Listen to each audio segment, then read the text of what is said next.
a good question that comes up with money. You've got your first restaurant. In Mario's case, I think it was Poe. Like as it is with children, going from that first to the second one is really difficult. It's a big financial jump. It's not like going from 15 to 20. So how do you go from a solo project? Because there are a lot of people here with one restaurant. How do you go from that first to the second one? What are you looking for? Are you looking for real estate? Are you looking for the right agent? Are you looking for the right team? What goes through your mind financially going from one to two? For us, it was real estate driven.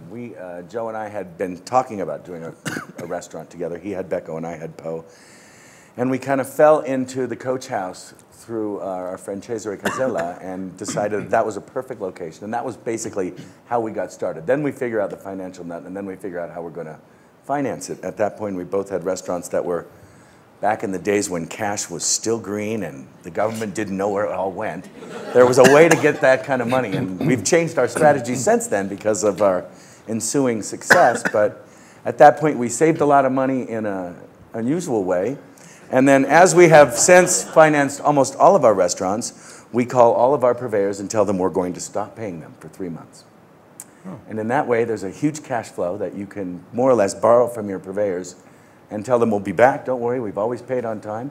And once the 3 months was over, and it actually became more like 5 or 6, we slowly started the payments on the first project and backloaded some of the payments on the second project. And in that way, we financed it without really taking too much, because we really didn't have that much money. That seems bold. I mean, would people be able to get away with that today and then tell them we're going to suspend? And at this point, it's even easier. Okay. Well, because at this point, we represent a lot of the sales of a lot of the purveyors that we buy from.